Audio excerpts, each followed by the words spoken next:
You are looking at a prescribed burn in one of Florida's great forests. It is an important procedure. The flames are burning and we are helping the environment. And that is the subject of our focus today, as we are joined once again by our friends at the Florida Forest Service. That's right. Joining us is the director of the Florida Forest Service, Rick Dolan. And Rick, tell us about what we're watching today. Yeah, you're looking at a prescribed burn on the Wakulla State Forest. Prescribed burning, like what is prescribed burning, right? And it is an important management tool that we use here in the Florida Forest Service, and it's used all over the state of Florida. With Florida having a fire-dependent ecosystem, it needs fire to thrive. And in addition to that, these burns, they actually help protect the citizens of the state of Florida. And if we do get a wildfire in these burned areas, it's a lot less catastrophic and it's a lot easier for us to suppress, does a lot less damage to the trees. We've got people all over the state either just visiting the forest or actually participating in activities. There's so many activities doing our forest. So this is important to make sure that people always have the ability to use these different amenities. That's absolutely right. And the prescribed burning is really important. And I can't stress this enough. You look at it and go, oh no, it's black. But just in a few weeks, it starts to grow back green, right? And it's really important for us to continue to do that because if we don't do that here in the state of Florida, we can end up in situations like we have in some other areas of the country where the fires are really catastrophic. And, you may not know this, but we respond to 2,500 to 3,000 wildfires a year in Florida. That is surprising. That's surprising. It's a big number. Yeah. Right? You don't hear about us on the national news very much, right? Mm-hmm. There's 22 million people in the state of Florida, so the wildland-urban interface is a real thing. And so the prescribed burning really protects our folks. And it's a lot easier to deal with a little bit of smoke that is planned than having to deal with a lot of wildfires that are catastrophic that's unplanned. And you'll have to deal with the smoke for a lot longer. That's amazing. All right, Yes. Let's go check out the prescribed burn.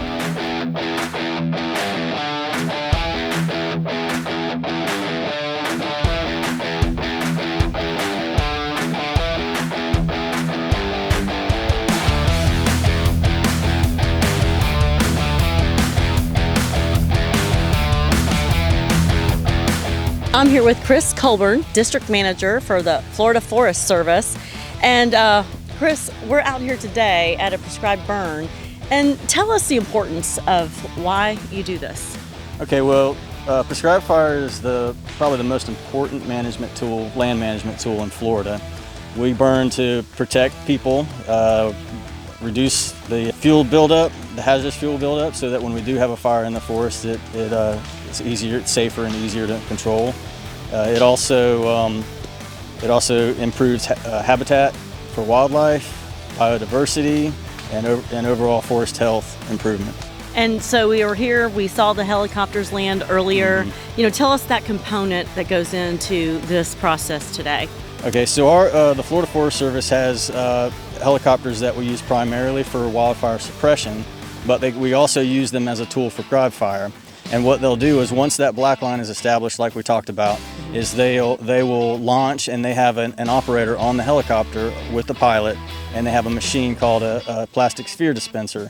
And what they'll do is they'll fly a grid pattern, and they'll drop these plastic sphere dispensers, which actually ignite when they hit the ground and serve as an ignition source, so that we're not going in there with hand crews. I'm here with Lance Levitt, Aviation Manager of Forest Service. And Lance, we're out here today on a controlled prescribed burn. And tell us about the aviation side of what Forest Service does. Well, on the aviation side, we use aircraft fixed-wing aircraft. We patrol the state, we look for smoke, and then we investigate the sources of the smoke. And then we also use the airplanes typically when there is a wildfire as a second set of eyes above the fire. They can see things that folks on the ground cannot see. Mm-hmm. And we also have helicopters that we utilize for aerial ignition. We actually start prescribed burns using helicopters in a dispenser. It dispenses a little ping pong ball looking device that actually starts the fire on the ground. And then we bring in the larger helicopters that we have. We fly with a 320-gallon bucket that we dip in ponds, lakes, rivers, water sites, and we use the water to cool the fire, where the guys on the ground with the dozers and the plows can actually get close enough to the fire to pull fire lines around and contain the fire. Florida has the second largest forestry fleet of aircraft in the country, next to California, of course. Most of our helicopter fleet is newly acquired. In addition to, we have about six relatively new aircraft that we've just acquired. So we're really excited and really proud to have the tools and the resources that we've been provided. It's kind of a rare thing that we're able to acquire all of this equipment in such a short period of time. We've been here, we're witnessing it. It's very fascinating to see. It's my first time seeing this, but tell us kind of the process that goes into this. Okay, there's a lot of planning that goes on ahead of time. One is you have to do an assessment of what you're burning. You want to know how much fuel buildup there is, and then weather and atmospheric conditions. Right up to the day before, you're watching those weather patterns, and you just pick a day where it's more conducive to burn in a safer manner. And so what they've done here is they've lit what we call a baseline, where they light along the downwind side. So that fire will back in, which is usually a cooler fire, as a backing fire, and it'll establish what we call a black line. And that's basically a wider fire line, so that when we do start ignition, if the fire starts running towards it, it has a buffer for escape. When we get ready to plan the burn, we also obviously don't want our smoke affecting people, schools, highways. So there's a lot of planning as far as the smoke management. That's very important. Notifying adjacent landowners, notifying cooperators that we're conducting a burn in the area. All this happens beforehand, and then so that when we show up to do on the day of the burn, everything checks out, the checklist checks out, and we'll be able to start ignition at that point.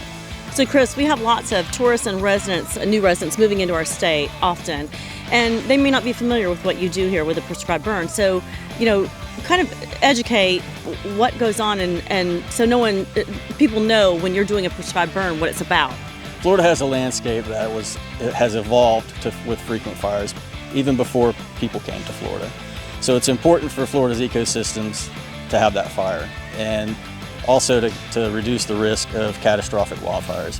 Fires that occur on a landscape managed by frequent fire are a lot lower intensity, they're a lot less destructive, they're easier to control and keep out of neighborhoods and people's homes. Fire behavior like you see behind us with a prescribed fire is lower intensity than what you would see with a wildfire. With a wildfire, a lot of times these flame heights reach the top of the trees.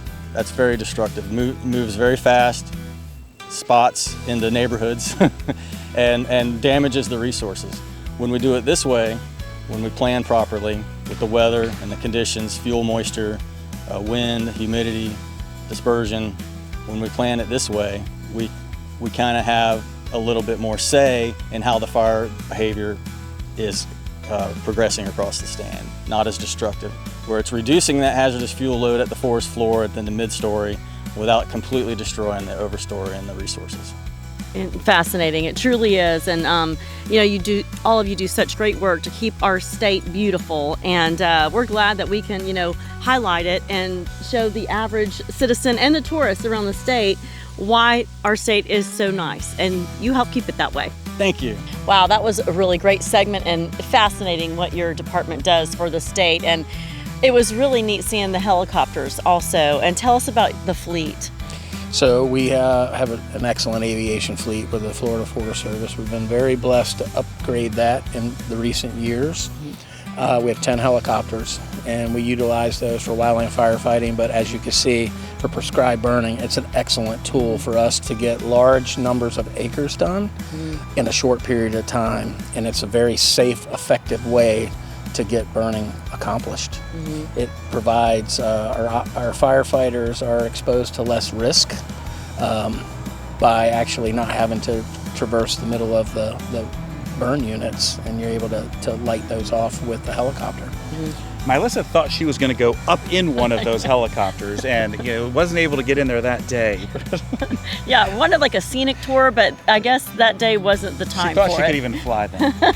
Well, yeah, I wish we could have gotten you up, but we have rules against that a little bit. In addition to our aviation fleet, and we in the recent years with tremendous support from our Agriculture Commissioner Wilton Simpson, we've really pushed forward in our drone program, and we're doing a lot of drone burning as well now too. How does that work? It's amazing. I can give you an example of, let's say we were going to burn a 300-acre block by hand. That would take us all day to do that.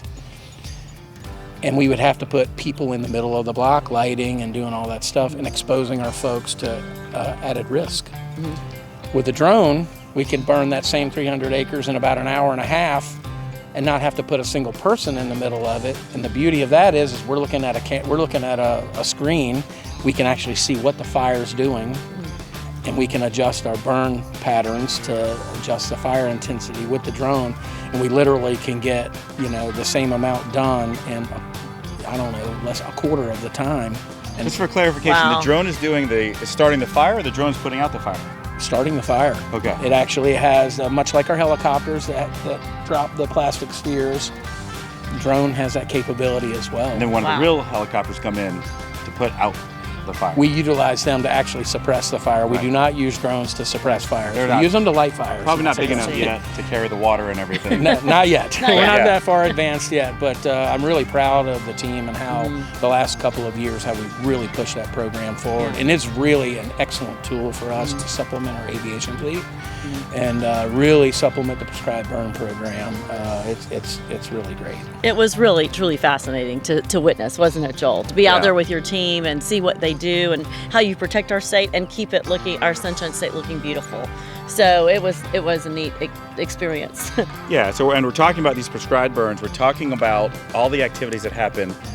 So you were saying that this is key, and it doesn't happen as much around. We're a model for the rest of the state. You were saying, and that's what helps keep all the land looking good. We have to do this in order to protect it. We need to do it here in Florida. And I think it's really important to get that message out there because we have a lot of people moving in from out of state. Yes. And they come from areas of the country that maybe they don't do prescribed burning and they don't understand what it is. So education is really the key. And I think it's very important for us to get this message out there because, again, a little bit of smoke under a prescribed condition is much better than a catastrophic fire, during the spring, which is our typical, burn season or wildfire You season. said we have a lot of wildfires, but you don't hear about them because they're small. We try to keep them small. We do. We do an excellent job in our wildland fire program at suppressing. We go, our initial attack, we're aggressive. We try to keep the fires as small as possible. Well, now you know a little bit more about your Florida forests and why they look so good and continue to look good. It's because of Rick and his team. So go That's out right. and visit a Florida forest soon. That's going to wrap it up for Spotlight on Florida. More to come.